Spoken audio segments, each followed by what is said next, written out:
After my son passed, I thought the worst pain was behind me, but little did I know, the real shock would come much later, inside my very own home. Hello, everyone. My name is Ruth, and before I tell you my story, I'd love to know, where are you watching from today? Please share it in the comments. I'll be reading them later. Now let me begin. I lost my only son, Daniel, just 3 years ago. He was only 38, far too young to be gone. They say time heals all wounds, but let me tell you, some wounds don't ever fully heal. The ache of losing a child, it sits heavy in your chest, a pain that doesn't ease with age or distraction. In the first few weeks after Daniel's passing, my home turned unbearably quiet. The laughter that once echoed through the rooms, the sound of his shoes coming through the door, his voice calling, "Mum, I'm home," all gone. The silence was so sharp, I sometimes caught myself straining to hear him, as if by will alone I could bring him back. But then there was Anna, his wife, my daughter-in-law. They had been married for nearly 7 years, and I must say, Daniel adored her. She was gentle, attentive, and she had stood by him through everything. When he died, I wasn't the only one who lost someone. She lost her husband, her partner, her love. I could see in Anna's eyes the same hollowness I carried in mine. The mornings she'd sit at the edge of the sofa with a mug of tea, staring off at nothing, her hands trembling slightly. I knew that pain. We were both grieving, both broken, and somehow that brought us closer. After the funeral, I told her, "Anna, you don't have to go back to that empty apartment alone. Come stay here with me. We'll take care of each other." She hesitated at first, said she didn't want to burden me, but I insisted, and a week later she moved into the spare room. At first, it felt like a blessing. Having her here eased the loneliness. We would cook dinner together, nothing fancy, usually just soups, stews, or roasted chicken. We'd sit by the window in the evenings, sipping chamomile tea, and talk about Daniel. I'd tell her stories from his childhood, like the time he tried to build a treehouse but ended up hammering his thumb instead of the nails, and she would laugh softly, tears brimming in her eyes. In turn, she'd share little moments from their marriage, things I hadn't known, like how he used to leave her handwritten notes tucked inside her purse. It made me feel as though he was still here with us, in a way, as if his presence lingered, binding us together. My neighbours would sometimes stop by, bringing casseroles or pies. They'd pat my hand and say, "You're so lucky, Ruth, to have Anna. Most women your age end up alone." And I would nod, grateful that I wasn't entirely by myself. Life slowly carved out a new rhythm. Each morning, Anna would brew coffee while I prepared breakfast. I'd set the table, and she'd bring over the steaming mugs. We'd eat quietly, sometimes in conversation, sometimes in silence, but even the silence between us felt companionable, not hollow. In the afternoons, we'd garden together. I've always loved tending to my roses, and Anna, though she claimed she'd never had much of a green thumb, was quick to learn. She had a gentle way with the plants, and soon the rose bushes began to flourish again, their blossoms brightening up the yard. Evenings often found us watching old movies. She liked black and white films as much as I did, and it was comforting to share those simple pleasures. On weekends, we'd sometimes bake bread or knit together by the fireplace. It almost felt like I had gained a daughter, not just a daughter-in-law. I told myself in those early days that maybe this was how God had planned it, that though he had taken my son, he had left me Anna so that I wouldn't wither away in solitude. But looking back now, I realize those moments, those fragile, tender routines, were like the calm before a storm. At the time, I couldn't see the shadows gathering at the edges of my peaceful life, because while I saw Anna as my companion in grief, as the one person I could trust completely, there were things happening in the background, tiny cracks appearing, that I ignored. Perhaps I didn't want to notice. Perhaps I was too desperate to believe I wasn't alone. I had no idea then that the girl I welcomed into my home, the girl I loved almost as my own, would one day whisper things in the dark that would shake me to my core. The first few months of Anna living with me passed in a kind of quiet steadiness. After the chaos of grief and the endless stream of mourners at the house, that quiet felt like a balm. Slowly, almost without us realizing, we slipped into a routine that made the days feel less empty.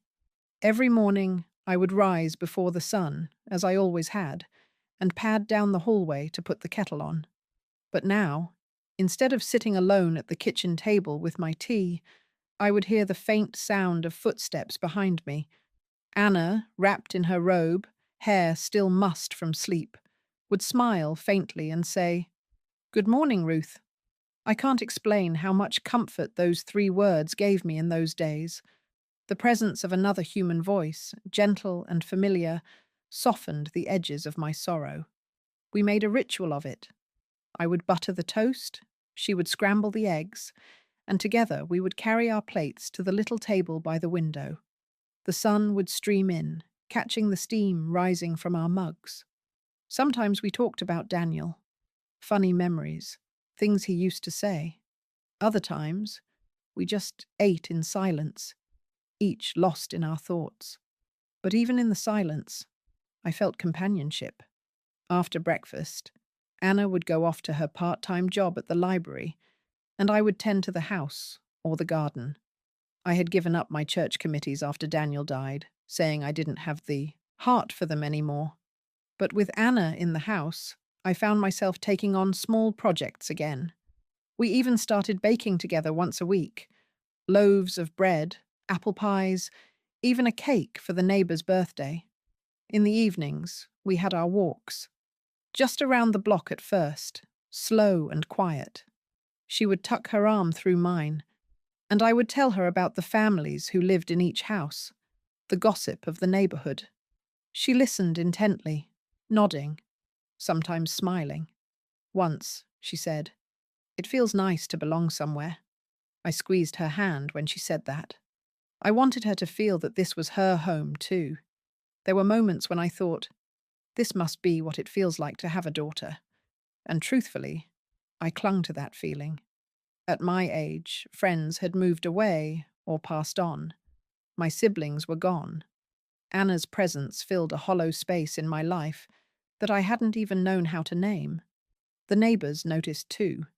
Mrs. Whitaker from across the street stopped me one day as we were trimming roses together. "You two look like peas in a pod," she said, smiling warmly. "It's a blessing, Ruth, to have her." I agreed, genuinely thankful. Still, every so often something small would tug at me. For instance, Anna had a habit of slipping away to her room in the evenings after our walks. I assumed she needed her own space. Grief weighs heavily, and everyone carries it differently. But sometimes, as I passed her door on the way to bed, I thought I heard her speaking softly on the phone. A whisper, then a pause, then another whisper. I told myself it was nothing. Who doesn't have private conversations? Maybe she was calling a friend, or her parents. Maybe she just didn't want me to worry. But there was something about the way her voice dropped low, almost secretive, that sent a little shiver across my skin. I pushed the thought aside. I didn't want to live suspiciously. Not with the one person I trusted. Weeks turned into months, and our shared life continued. I found comfort in the small, ordinary things. The sight of her shoes by the door, the sound of her humming while washing dishes, the warmth of her laughter when we watched an old comedy. One evening, after we returned from a walk, she turned to me suddenly and said, "Thank you, Ruth, for letting me stay. I don't know how I would have gotten through this without you." Her eyes shone with sincerity, and in that moment, I felt ashamed of my earlier doubts. I told her, "Anna, you're family. You'll always have a place here." And I meant it. With all my heart, I meant it. But life has a way of slipping little cracks into even the strongest bonds. Cracks so small at first, you hardly notice them, until one day they spread wide enough to reveal a truth you can't ignore. For me, those cracks began with the whispers I overheard at night, and though I tried to pretend they didn't matter, in time, they would unravel everything. It was a Tuesday night, late in the autumn.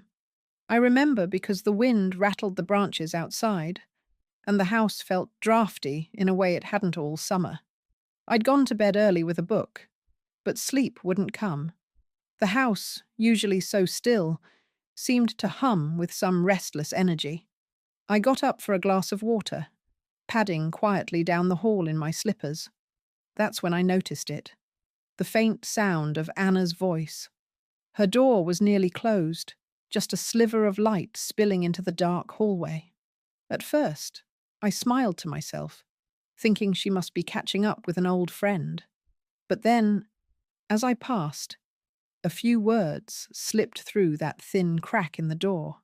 "Don't worry. She doesn't suspect a thing," I froze. My hand tightened around the glass I was carrying. For a moment, I thought maybe I'd misheard. Perhaps she'd said something else, something innocent. But then, after a pause, she spoke again. Her voice hushed, almost conspiratorial. "I'll take care of it. Just give me time." My heart gave a sharp jolt. Take care of what? And who was she talking to at this hour? I didn't linger. I didn't want her to know I had overheard. I hurried back to my room, but my mind wouldn't quiet.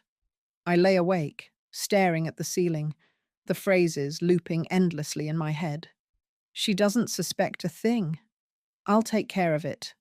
It was the first time I felt the stirrings of suspicion toward Anna. Until that moment, she had been nothing but kind, dependable, even tender. But those words didn't sound like grief or friendship or casual conversation. They sounded like secrecy. The next morning, I tried to put it out of my mind. I watched her pour coffee, her movements calm, practiced, as though nothing unusual had happened the night before. She smiled at me and asked if I wanted jam on my toast. I almost laughed at myself. Was I really going to let a few muffled words unravel the trust we had built? But the more I tried to dismiss it, the heavier the unease grew. Over the next week, I began to notice little things I hadn't paid attention to before. She would take calls in her room with the door closed, her voice dropping low. Sometimes, when I walked into the living room unexpectedly, she would quickly end a call or slide her phone face down on the table. Then there was the night I went to fetch a blanket from the laundry room and found her standing by the back door, whispering into her phone, her coat already on. She looked startled when she saw me, fumbling to end the call. "Oh, I was just talking to a friend," she said quickly, smiling too brightly. "I thought I might step outside for some air." Her explanation was simple enough. And yet, there was something in her eyes, a flicker of unease, that unsettled me. I told myself I was being paranoid, that grief can play tricks on the mind, making us see shadows where there are none. After all, Anna had been through so much. Was it fair of me to question her every move? Still, the doubts gnawed at me. One afternoon, I noticed the old silver locket that had belonged to my grandmother was missing from my dresser. I searched everywhere, between the cushions, in drawers, even in the laundry basket. Nothing. When I mentioned it to Anna, she helped me look, pulling open drawers, checking under the bed. "I'm sure it'll turn up," she said, her tone reassuring. But I thought I saw a flicker of something cross her face when I first brought it up, too quick to be certain, but it left me unsettled. The missing locket might have been nothing. Perhaps I had misplaced it. Perhaps it had slipped somewhere I hadn't thought to check. But when I combined it with the whispers, the late-night calls, the secretive behavior, I couldn't help but feel a knot of unease tightening inside me. One night, as I lay awake listening to the creaks and sighs of the old house, I asked myself a question I'd never dared think before. Had I been too quick to trust Anna? It was a question that stung, because trusting her had been the only thing that had kept me from drowning in loneliness. And yet, trust, once cracked, is like porcelain. You can glue it back together, but you'll always see the lines. The days that followed were like watching hairline fractures creep across glass. At first, so faint you had to squint to see them. But once you noticed, you couldn't stop. Anna still kept up the routines we had built together. Tea in the mornings, walks in the evenings, small chats over dinner. Outwardly, nothing seemed amiss. But underneath, something had shifted. Or maybe it had been there all along, and only now was I seeing it clearly. For one thing, Anna had started spending more and more evenings away. At first, she'd say she was working late at the library, but the library closed at 7, and sometimes she wouldn't be home until 9, even 10. When I asked if she had eaten, she'd give vague answers. I grabbed something on the way, or I wasn't hungry. I wanted to believe her. But the tone of her voice, light and casual, seemed almost rehearsed. Then there were the small but troubling disappearances. A $20 bill missing from my purse. Loose change from the jar I kept in the kitchen. At first I told myself I was being forgetful. I was older, after all. Maybe I had misplaced the money. Maybe I'd already spent it. But deep down, I knew better. And then came the ring. It was a modest piece of jewelry, not valuable in the way gold or diamonds are, but priceless to me. My late husband had given it to me on our 20th anniversary. I wore it on my right hand almost every day. One morning, after taking it off to wash dishes, I left it by the sink. Later, when I went to put it back on, it was gone. I searched high and low. Anna helped me, checking under mats, shaking out dish towels, peering beneath the cabinets. But it never turned up. Her expression during the search haunted me. She looked concerned, perhaps even sympathetic, but not surprised, as though she already knew we wouldn't find it. I told myself I was being cruel, accusing her in my heart without proof. But the thought wouldn't leave me. Around that time, I also began to notice something odd in the way Anna carried herself. Her eyes darted more. She seemed distracted, her mind elsewhere. Sometimes I'd catch her sitting at the table, staring at her phone with a furrowed brow, typing quickly before tucking it out of sight when I entered the room. One evening, we were folding laundry together, and I asked lightly, "Who have you been talking to so much lately?" She looked up sharply, almost defensively. "Just friends. You know, people checking in on me." Her answer was reasonable enough, but her tone held a sharpness I hadn't heard before. For the first time, I felt the warmth between us cool ever so slightly. I told myself I was imagining things, that grief could make both of us edgy, distracted. But that night, as I lay awake, the pieces began to press together. The whispered calls, the missing locket, the vanished money, the lost ring. Alone, any one of them might be explained away. Together, they painted a picture I didn't want to see. One Saturday morning, I decided to clean Anna's room while she was out. Not snooping, at least that's what I told myself. Just tidying up, the way I used to for my son. Her dresser drawers were neatly arranged. Her closet hung in careful order. But on the desk, tucked beneath a pile of magazines, I found a receipt. A pawn shop receipt. The date was just 2 weeks earlier. I stood there, staring at the paper, my hands trembling. The item listed was jewelry. No description, no details. Just that single damning word. I slipped the receipt back exactly where I found it, my heart racing. That evening, I watched her more carefully than ever. The way she smiled, the way she asked about my day, the way she laughed at an old movie. It all felt rehearsed, a performance to keep me blind. And yet, part of me still clung to the hope that I was wrong, that there was some explanation, some reason beyond betrayal. Because the alternative, That Anna, the woman I had welcomed into my home, the woman I trusted as family, was deceiving me, stealing from me, whispering secrets in the dark. That was almost too much to bear. The cracks were widening, and I knew it was only a matter of time before they split the whole fragile thing apart. It was past midnight when it happened. I had fallen asleep in my chair by the fireplace, a half-finished cup of tea cooling on the table beside me. The house was quiet, save for the steady tick of the clock on the wall. I stirred awake, stiff from dozing upright, and decided to head to the kitchen for a glass of water before bed. As I walked down the hallway, I noticed a thin strip of light glowing beneath Anna's door. At that hour, I assumed she must be reading or scrolling through her phone. But then I heard it again, the low murmur of her voice. Only this time, I stopped. The walls in my old house are thin, and though I couldn't hear every word, her tone was unmistakably urgent. My breath caught in my throat as I pressed my ear closer, hardly daring to blink. Yes, I still have some of the things.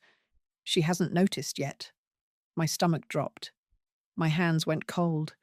There was a pause, and then her voice again, sharper now, laced with frustration. I told you it's not that simple. She trusts me completely. I can't just take everything at once. If I do, she'll catch on. I felt as though the floor shifted beneath me. My knees weakened, and I clutched the wall for balance.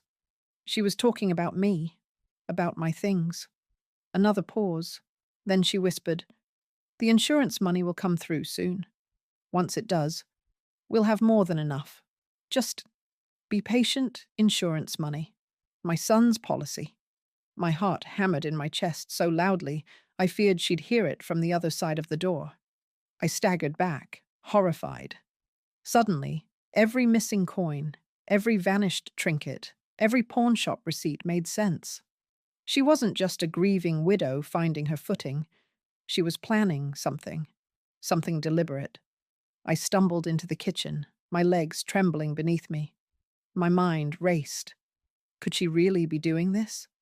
Could Anna, the woman I had taken in, the woman I had comforted, the woman I had treated as my own daughter, be plotting to bleed me dry?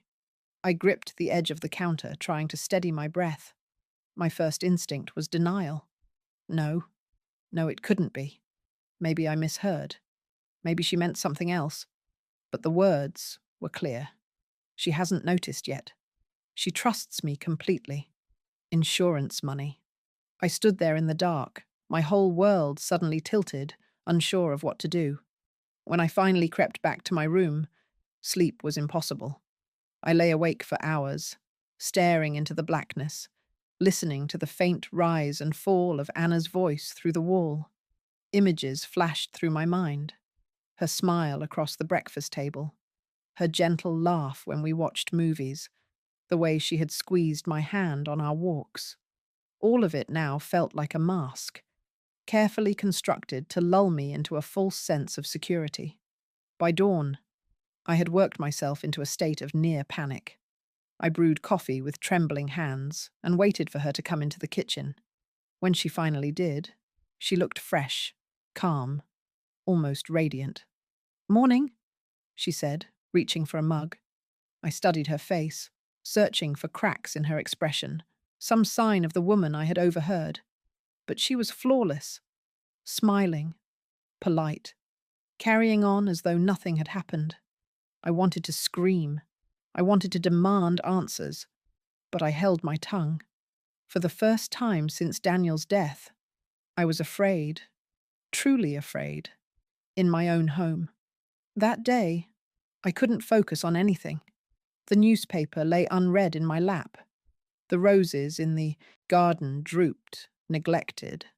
My hands shook so badly when I tried to thread a needle that I finally gave up. All I could think was, what am I supposed to do now? If I confronted her, what would she say? Deny it? Laugh it off as a misunderstanding? Or worse, what if the person on the other end of that call wasn't just a friend, but someone dangerous? And if I didn't confront her, How long would it go on? How much more would disappear before I finally admitted the truth? That night, as I lay awake, listening to her soft footsteps moving around her room, I made a decision. I couldn't ignore it anymore. I had to find out what she was really up to, even if the truth broke me. Because the whispers I overheard weren't just secrets, they were warnings. And deep down, I knew my life with Anna was about to change forever. The morning after I overheard that call, I felt like I was living in a dream I couldn't wake from. Every glance at Anna seemed double-edged. On the surface, she was still the sweet young woman I had grown to love. But underneath, in the shadows of my mind, I replayed her words again and again. She doesn't suspect a thing. The insurance money will come through soon. I tried to convince myself I had misunderstood. Maybe she was talking about something entirely unrelated. Maybe she wasn't me at all. Maybe insurance referred to something else, like a policy she'd once taken out with Daniel. The human mind is so quick to leap to the worst conclusions, especially when it's primed by suspicion. And yet, no matter how I twisted her words, they circled back to me. At breakfast, Anna was her usual self. She buttered her toast, asked if I wanted more coffee, and even hummed while she cleared the plates. If I hadn't heard that conversation with my own ears, I would have believed nothing was wrong at all. But everything felt wrong. That day, I hovered between paranoia and guilt. I folded laundry, but had to refold it twice. My mind too busy to focus. I dusted the shelves in the sitting room, but found myself staring at the family photos instead, wondering what Daniel would say if he knew. He had trusted Anna completely. I had trusted her completely. Was I really ready to believe she was deceiving us both? By afternoon, I scolded myself. Ruth, you're letting grief poison your thoughts. You're lonely, you're tired, and you're imagining monsters where there are none. But that night, when I passed her room again, I heard the faint sound of her voice. My heart stuttered. I didn't stop to listen this time. I couldn't. The thought of confirming my worst fears was too much. Instead, I hurried to my bed, pulled the blankets to my chin, and lay trembling in the dark. It was easier to pretend I didn't know, easier to tell myself it was nothing. Yet denial is a fragile shield. A few days later, I went to retrieve a set of keys from the drawer in the hallway cabinet, a drawer where I also kept some old coins my husband had collected. They weren't worth much, but they were sentimental. When I opened the small pouch, several were missing. My throat went dry. I sat there at the cabinet for a long time, staring at the pouch. Could I really accuse Anna of taking them? Number. Not without proof. Not without certainty. But then, who else could it have been? I tucked the pouch back into the drawer and told myself again that maybe I had counted wrong. Maybe I had misplaced them. But the unease settled in me like a stone. One evening, I thought I'd test her. Casually, over tea, I asked, Anna, do you ever miss Daniel's voice? I sometimes imagine I hear him in this house. Her eyes flicked up from her cup, startled, as though my words had hit too close to something. She gave a faint smile, then lowered her gaze. Of course I do, Ruth. Every day her answer was right, kind, even tender. But the pause before it, the flicker of something unreadable in her expression, left me rattled. For days, I wrestled with myself. Part of me screamed to confront her, to drag the truth out into the open. But another part whispered, what if you're wrong? What if your grief has made you paranoid? What if you accuse her and you destroy the only bond you have left? I didn't want to lose her. As twisted as it sounds, the idea of being alone again, utterly alone, terrified me more than her whispered secrets. And so, I lived in that limbo of denial, smiling at her across the table, walking with her through the neighborhood, knitting beside her in the evenings, all while my heart thudded with suspicion. It was a dangerous place to linger, between knowing and not knowing. But sometimes the mind clings to uncertainty because certainty feels unbearable. I told myself I needed more proof, something undeniable. Until then, I would carry on as if nothing were wrong. But deep down, I already knew the proof was coming. And when it did, it would shatter whatever remained of my trust. The day I found the drawer was the day denial stopped being an option. I had gone into Anna's room to drop off a freshly laundered set of sheets. I knocked first, as I always did, but she wasn't home. Her shifts at the library had grown erratic. Sometimes she worked long hours, other times she claimed to have been called in, but arrived home at odd times with vague explanations. I set the sheets neatly on her bed, smoothed them out with my hand, and was about to leave when I noticed her desk drawer slightly ajar. It wasn't like her. Anna kept her things tidy, orderly. The gap invited me in a way that made my stomach churn. I told myself I wasn't snooping. I told myself I just wanted to close the drawer properly. But when I touched the edge, I felt the unmistakable tug of a lock. A cheap one, but a lock all the same. Why would Anna need to lock a drawer in my house? For the rest of the day, the thought gnawed at me. That evening, when she went out for coffee with a friend, I decided I couldn't wait any longer. I fetched the old set of skeleton keys I kept in the kitchen, a relic from when my husband believed in always being prepared. To my dismay, and my relief, one of them fit. The drawer opened with a soft click. Inside, beneath a folded sweater, lay a small stack of envelopes and slips of paper. My hands trembled as I lifted them out. The first few were pawn shop receipts, just like the one I had found weeks earlier. Jewelry, silverware, even an antique clock that had once belonged to my parents. Each item had a date beside it, and each date matched the weeks when I had noticed something missing. My breath caught in my throat. There was also cash, hundreds of dollars, folded neatly and tucked into an envelope. It wasn't the sort of money one saved from library wages. And then, at the very bottom, was a slip of paper with a phone number scribbled across it. Beside the number, in Anna's handwriting, were two words that froze my blood. Don't tell Ruth. I sat there on her bed, the papers spread out across my lap, my heart pounding so hard it echoed in my ears. This wasn't paranoia anymore. This was proof. But proof of what, exactly? That she was stealing? Yes. But what about the whispers I'd heard? The talk of insurance money and someone waiting on the other end of the line? I thought of Daniel, of the life insurance policy he had taken out years before. After his passing, the payout had been modest, enough to settle debts and keep me afloat, but certainly not a fortune. Anna had insisted we split what remained after expenses, and I agreed, thinking it was only fair. But was that not enough for her? Was she after more? The questions swirled until I could hardly breathe. I hurried to tuck everything back as neatly as I'd found it, locking the drawer again with shaking fingers. I returned the key to its hook in the kitchen and sat in my chair by the fire, trying to calm the storm inside me.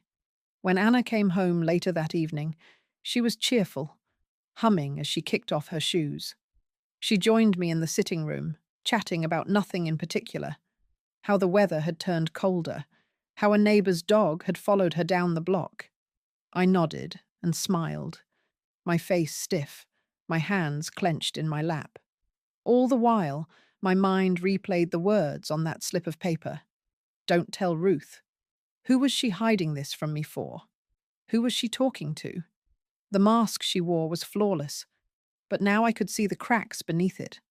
Every laugh, every smile, every kind gesture felt staged, as though she were an actress playing the part of a devoted daughter-in-law. And I was the audience she meant to fool.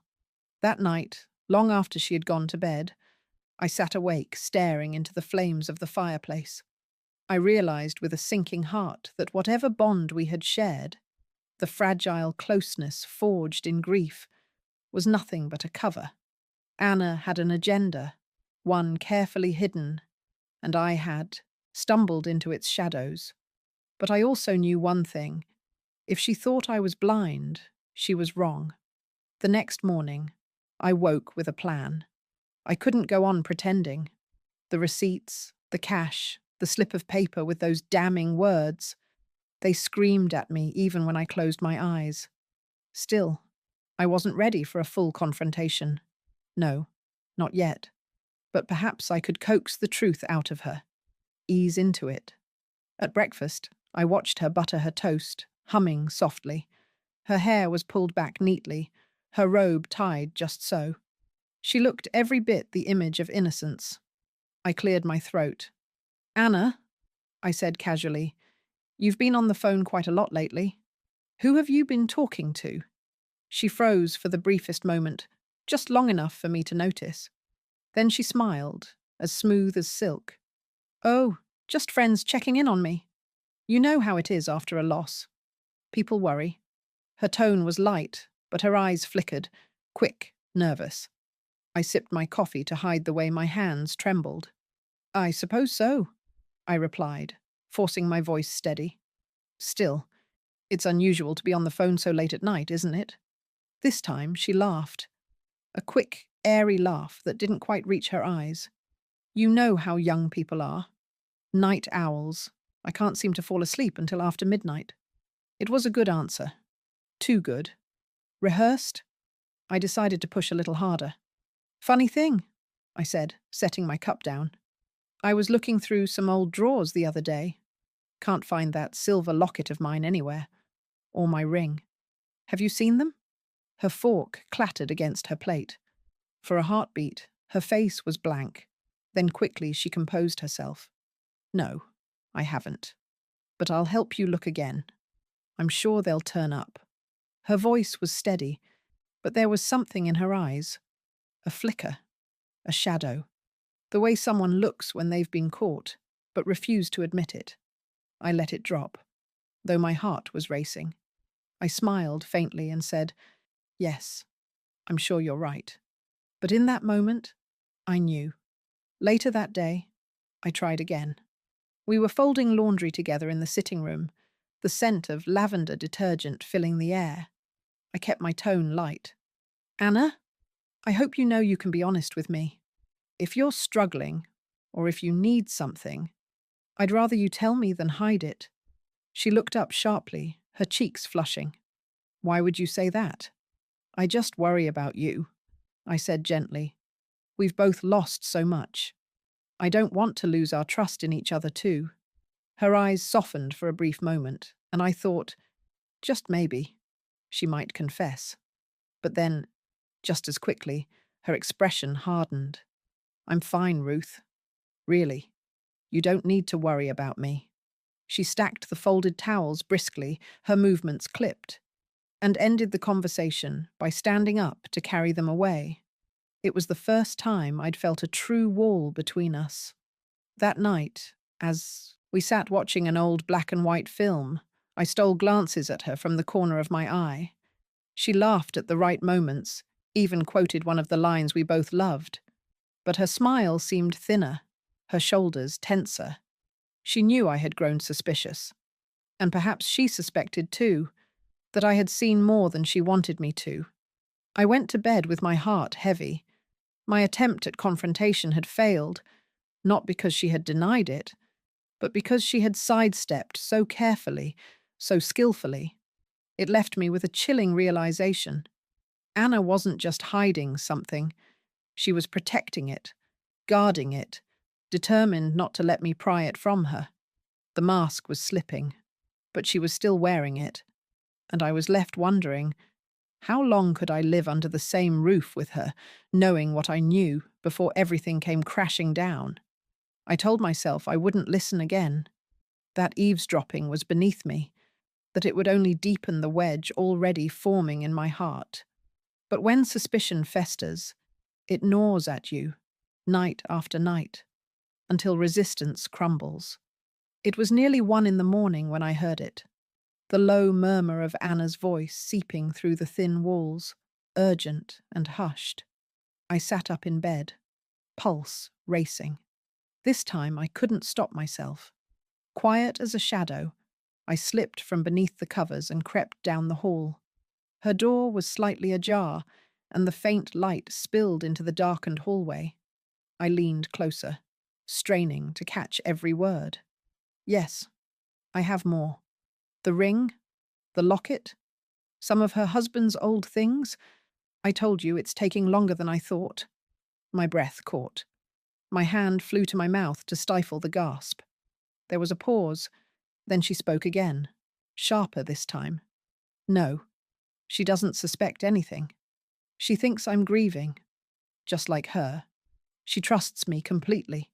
I felt the sting of tears behind my eyes. Trust. That word.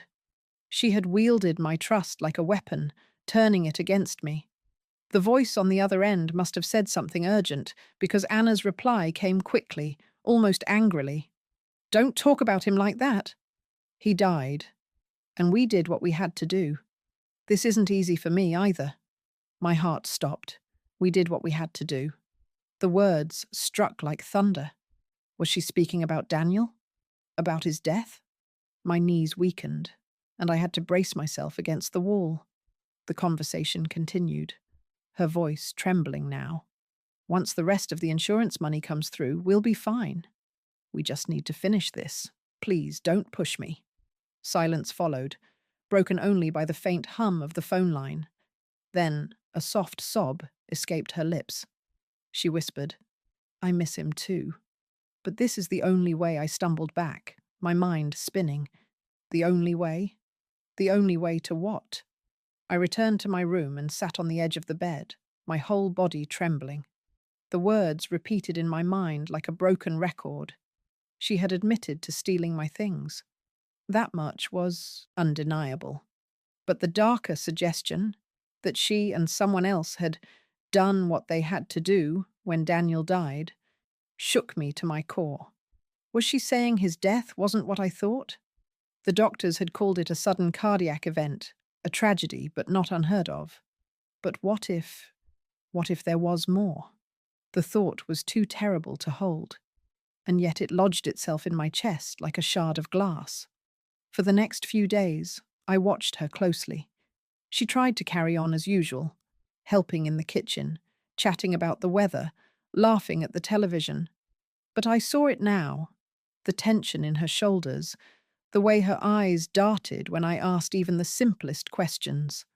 I found myself replaying every memory of Daniel's last days. He had seemed tired, yes, but nothing that suggested the end was near. He had been happy, talking about plans for the future. And then, suddenly he was gone. Just like that. Could Anna have played a role? Could the person on the other end of the phone know something I didn't? The questions pressed on me until I could hardly breathe. One evening, while Anna was showering, I slipped into her room again. My hands shook as I pulled open the locked drawer, praying she hadn't moved anything. The cash was still there, the receipts still stacked neatly. But tucked into the back this time was a small notebook. I opened it with trembling fingers. Inside, pages of notes, lists of items, jewelry, silverware, heirlooms, each marked with a date and a dollar amount beside it.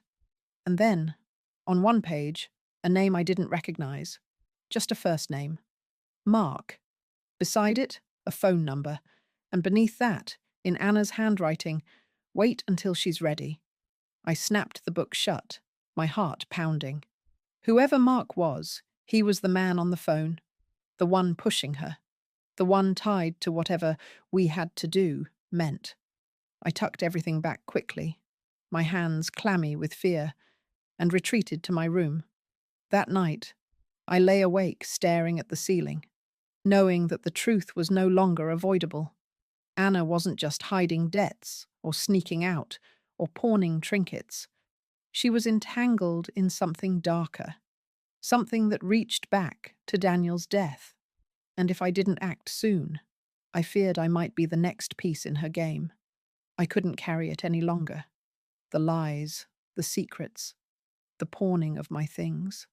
the whispers in the night, and now, the chilling hints that Daniel's death wasn't as simple as I had been told. My grief had been enough to break me once. I wouldn't let deception finish the job. That evening, after another tense dinner where Anna chattered about nothing in particular, I set my fork down and looked her square in the eye. "Anna," I said, my voice firmer than I expected, "we need to talk." She paused mid-bite, her fork hovering in the air. Of course. About what? I folded my hands in front of me, willing them not to tremble. About the things that have gone missing. About the porn, receipts I've found. About the calls you take at night. The colour drained from her face. For a moment, she was utterly still. Then she forced a laugh, brittle and hollow. "Ruth, what are you talking about? Porn receipts? Calls? That's ridiculous. Don't lie to me." My voice cracked, raw with hurt. "I've seen the drawer, Anna. I know about the cash. I've heard the whispers. Don't tell Ruth, remember? You've been taking things from me. Things that belonged to my husband, to my parents. Things that can never be replaced." Her fork clattered onto the plate. Her hands gripped the edge of the table, knuckles white. For a moment, I thought she might bolt. Then she broke. Her eyes filled with tears, and her voice rose, sharp and frantic. "I didn't want to, Ruth. I didn't have a choice." My heart pounded. "Didn't have a choice? What are you talking about? You had every choice. You could have been honest. Instead, you've been sneaking behind my back, selling my life piece by piece. And worse, you've been lying about Daniel. What did you mean when you said, 'We did what we had to do'?" At the mention of Daniel, she flinched as though struck. Her face crumpled, and for the first time, the mask fell away completely. She looked not like the composed young widow who had moved in with me, but like a frightened child. "I was drowning," she whispered. "You don't understand. After Daniel died, I was left with his debts. Loans he never told you about. They came after me, Ruth. The calls, the threats. I didn't know what to do. Mark said he could help. But he wanted money. He always wants money. So I started selling things. I told myself you wouldn't notice. I told myself I'd put it all back before you ever found out." Her words tumbled out in a rush, ragged and desperate. I stared at her, stunned. "Debts. Threats. And you thought the answer was to steal from me?" Tears streamed down her face now. I was terrified. "I didn't know how to tell you. You'd already lost so much. I couldn't burden you with more." I shook my head slowly, anger and sorrow twisting inside me. "So instead, you chose lies. Deception. Do you know what that's done to me? To hear you at night, whispering in secret? To realize I couldn't trust the only family I had left?" She buried her face in her hands, sobbing. I let the silence stretch, the weight of it pressing down on us both. Finally, I asked the question that had haunted me most. "And what about Daniel?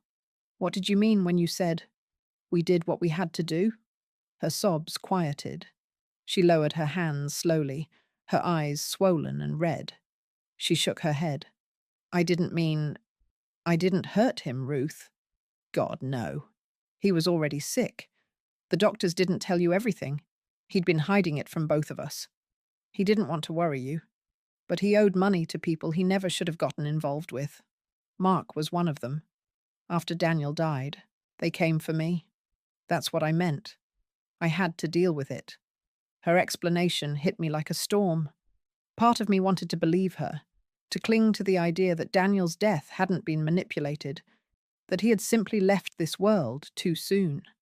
But another part wondered if I could trust a single word she said anymore. I sat there, my heart breaking all over again, watching her crumble before me. She whispered through her tears, "I never wanted to hurt you. I just didn't see another way." I rose slowly from the table, the weight of her confession pressing heavily on my chest. "You should have told me, Anna.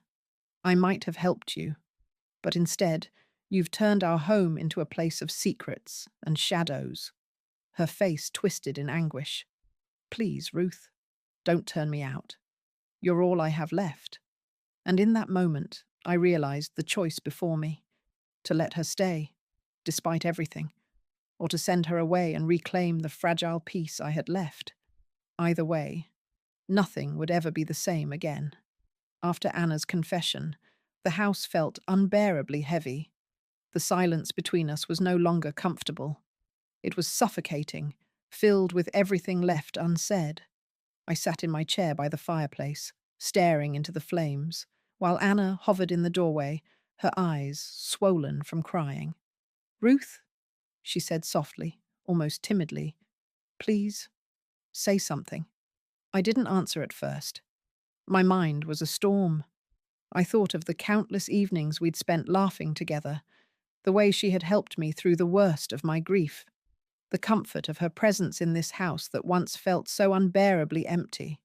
And then, overtop those memories, the darker truths, the pawn receipts, the missing heirlooms, the whispers about insurance and debts, the lies that had corroded the very foundation of our bond. How do you weigh kindness against betrayal? Compassion against deceit? Finally, I spoke, my voice quiet but firm. "You stole from me, Anna. You lied to me. Do you understand what that means? You were all I had left after Daniel, and you took advantage of that trust." Tears welled up in her eyes again, and she clasped her hands as if in prayer.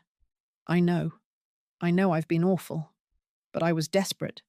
If I didn't pay Mark something, he would have—" She broke off, her voice trembling. "He said terrible things, Ruth. I thought he'd hurt me. I thought he might even come after you." Her words lodged in my chest like thorns. Was she manipulating me again, trying to twist sympathy out of me? Or was this genuine fear? I couldn't tell any more. I closed my eyes, picturing Daniel. What would he have wanted me to do? He had loved her once, trusted her once. He would have wanted me to protect her, but he also would have wanted me safe. I opened my eyes and looked at her. "You've put me in an impossible position. If I let you stay, I'll never be able to trust you again. I'll wonder every day what you're hiding, what else you might take. But if I send you away—" My voice cracked. "I'll be alone again." Truly alone, Anna stepped closer, her hands trembling. "I'll prove myself to you. I'll cut ties with Mark. I'll find another job, 2 jobs if I have to. Just don't give up on me. Please, Ruth. You're all I have." I studied her face. Pale, desperate, streaked with tears. I wanted so badly to see the truth in her eyes, some assurance that this time she meant it. But her eyes were a tangle of fear, sorrow, and something I couldn't quite read. For a long time, neither of us spoke. The clock ticked on the mantel. The fire popped and hissed. Somewhere outside, a dog barked into the night. Finally, I rose from my chair, my decision weighing heavily in my chest. "Anna," I said, "you may stay, but under conditions. No more secrets, no more late-night calls, and you will return what you can of what you've taken. If you betray me again, even once, I will have no choice but to send you away. Or worse, involve the police." Her lips trembled, and she nodded rapidly. "Yes, yes, I promise. Thank you, Ruth. Thank you." She rushed forward, as though to embrace me, but I held up a hand. "Not yet," I said quietly. "Trust isn't something you can glue back together overnight. It will take time, if it can ever be rebuilt at all." She froze, then lowered her head, her voice breaking. "I understand." That night, I lay awake long after she had gone to her room. My choice had been made, but my heart was restless. I had spared her, for now. But I wondered, had I acted out of compassion or fear of being alone? And had I truly chosen the right path, or had I simply delayed the inevitable? One thing I knew for certain: the bond we once shared could never return to what it had been. It was fractured, fragile, perhaps even doomed. But for the time being, Anna remained under my roof, and whether that would prove to be my salvation or my ruin, only time would tell. The days that followed were uneasy, like walking across a floor you knew might give way at any moment. Anna moved through the house quietly, almost timidly, as though afraid to disturb me. She washed dishes without being asked, folded laundry with care, and even returned from town one afternoon with groceries she had bought out of her own wages. On the surface, she seemed to be keeping her promise. The late-night calls stopped. I never again heard her door creak open after midnight, nor her voice whispering through the walls. She even brought me the pawn receipts and explained which shops still had my things. "If you want," she said softly, "I'll go with you to get them back." And yet, though her actions spoke of change, my heart could not so easily mend. Trust, once broken, doesn't return with a few kind gestures. It lingers in pieces, sharp and dangerous. Every time she left the house, I wondered if she was truly going to work, or slipping away to meet this mark. Every time I saw her on her phone, I strained to catch the tone of her voice, trying to guess if she was hiding something. It was exhausting, living in that state of half-belief, half-doubt. One evening, as we sat together in the living room, the fire crackling low, Anna spoke in a voice so small I almost didn't hear her. "Ruth, do you hate me?" I looked at her, startled. She sat with her hands clasped, her shoulders hunched, her eyes red from crying. "I don't hate you," I said quietly, "but I don't know if I can ever love you the way I once did. I wanted to see you as a daughter, Anna. I wanted to believe we could heal together. But you chose lies. You stole not just my things, but my peace of mind." Her lip trembled, and she nodded. "I know, and I'll carry that shame for the rest of my life." For the first time since Daniel's death, I felt something shift inside me. Not forgiveness, not exactly, but a kind of weary acceptance. She was broken, yes, but so was I. And sometimes, broken people stumble into each other's lives and create even more cracks. Still, I couldn't bring myself to cast her out entirely. Perhaps it was fear of loneliness. Perhaps it was a thread of compassion I couldn't cut. Or perhaps it was Daniel's memory, the way he had loved her, the way he would have wanted me to try. Over the next few months, I set clear boundaries. I took control of my finances, locked away the heirlooms I still had left, and kept a careful watch over what came and went. Anna respected this without protest. She found a second job at a bakery and began repaying me, little by little, for the items she had pawned. Was she sincere? I can't say for certain, but I chose to let her try. Looking back now, I realize that the story isn't just about betrayal. It's about the risks we take when we choose to trust, and the pain that comes when that trust is broken. It's about loneliness, and how sometimes our fear of being alone can blind us to truths we don't want to see. If there's one lesson I carry from it all, it's this: never ignore the whispers. Our instincts, those tiny alarms that go off in the quiet of night, are rarely wrong. We may want to dismiss them, to bury them under hope and love, but in the end, they rise to the surface. Anna still lives under my roof, though things between us will never be as they once were. We exist now in a fragile truce. Not enemies, but not quite family either. Two women bound by grief, scarred by choices, and walking carefully on the thin line between forgiveness and mistrust. And me? I've learned to guard my heart more closely, to cherish the memories of my son, but not to let grief blind me to reality. Because love can heal, yes, but it can also deceive. And sometimes, the whispers you hear in the dark are not ghosts of the past, but warnings of the truth standing right beside you. So here I sit, dear friends, telling you this story not because it's easy to share, but because it carries a lesson I believe is worth passing on. When Daniel died, I thought my world had ended. The silence of my home felt unbearable, and Anna's presence seemed like a blessing in disguise. I let my guard down completely, eager to hold on to anything that reminded me of my son. I wanted so desperately to believe that love and trust would be enough to carry us both through our grief. But trust, as I learned, is fragile. It is not built only by words or gestures, but by truth. And when truth is absent, trust becomes a mask, one that can shatter in an instant. I do not regret taking Anna in.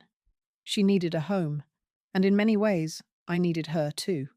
But I do regret ignoring the whispers of doubt that first stirred in my heart. Those whispers are not enemies. They are protectors. They are our instincts, warning us when something is not as it seems. To those of you listening, especially those in my own generation, I say this: never silence your instincts out of fear of being alone.